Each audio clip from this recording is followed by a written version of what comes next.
Today, not only are we going to learn how to install VSTs, but we're also going to make it fun.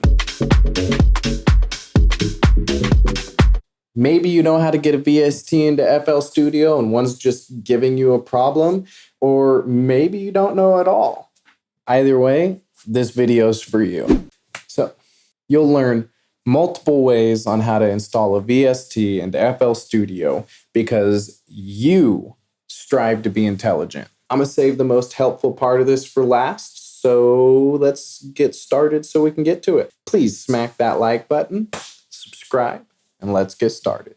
First things first, most VSTs go into a folder that FL Studio recognizes, and you just got to scan for them. So to get there, we can either go through our effects here and go more plugins, or go to the top, click add, and go more plugins. Either of these is going to select or open your little plugin manager here. You're going to click manage plugins, which is going to open even more. And you've got find more plugins as an option, and that's going to run your scan. So as soon as this is done scanning, if we scroll through, we will see all of our plugins, and anything new is going to be highlighted in yellow. You aren't going to see anything new in mine. You did when I first opened it up, well, because everything at this point is no longer new.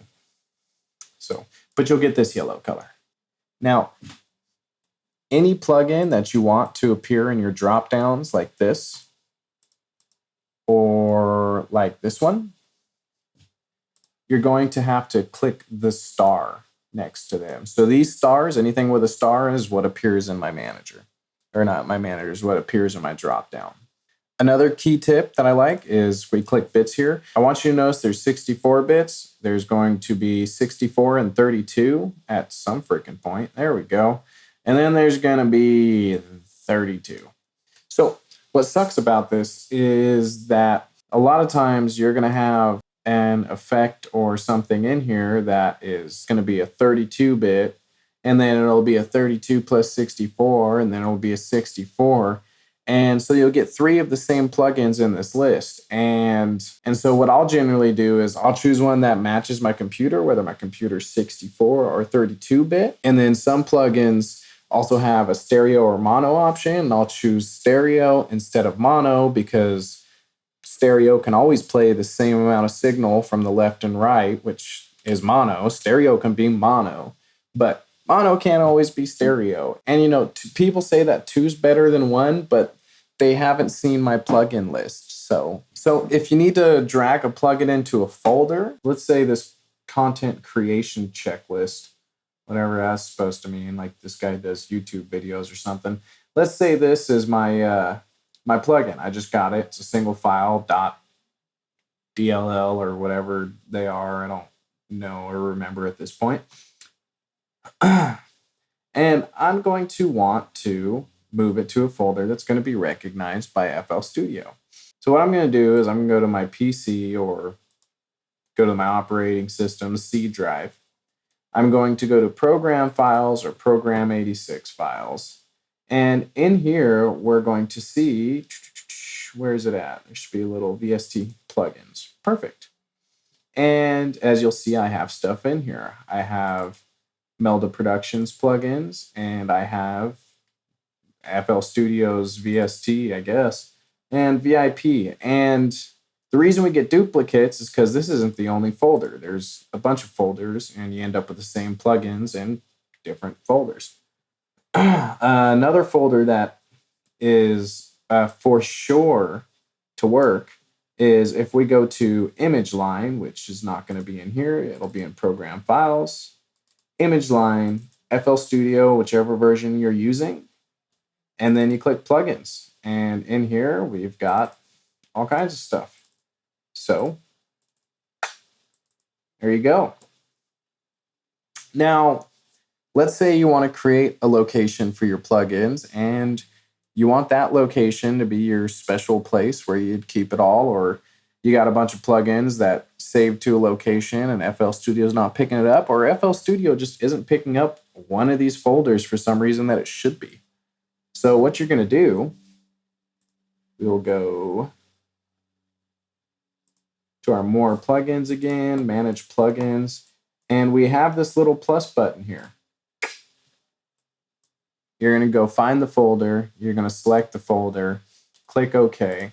It'll get added to a search path, and then you're going to click the Find More Plugins button again, and it should find the plugins for you.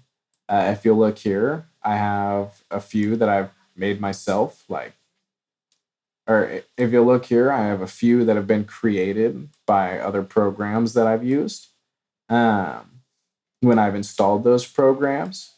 However, you can make them yourself and remove them yourself if you need to. So if you're having problems even after putting them in one of these folders or rescanning, whatever the deal is, there's probably some compatibility issues that aren't just FL Studio and the Filepaths. And that is a little bit over my head if that's the case.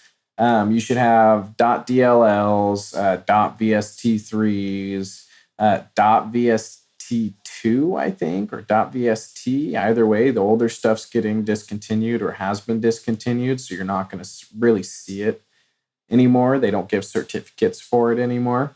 And that should just about cover it. Now, the most helpful part I was talking about, we've got all these plugins, and this, for example, is a synthesizer. So I'm going to click this little button here, plugin. It's got the name, okay, Absinthe 5. But check this out. Category? Favorite category. That is wonderful. Look at this mess. FX Analyzer, FX Delay, all this stuff. I got stuff everywhere, just effect. None of this is sorted. So these little words here, like spatializer, shell, new, mastering, all of this, that is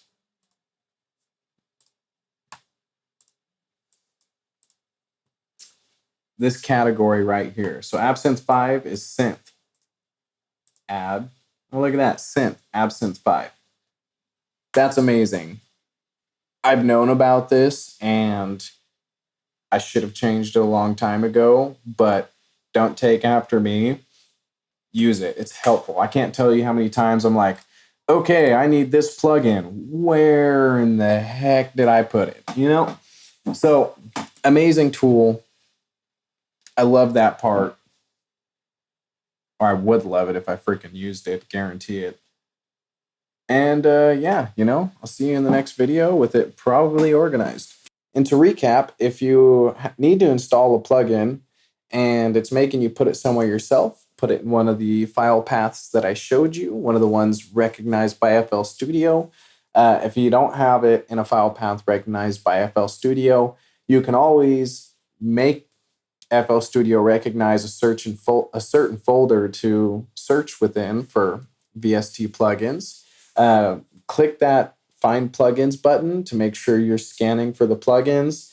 Always choose one version of the plugin to keep your plugin drop-down list nice and clean and less cluttered, because you will thank yourself for it later.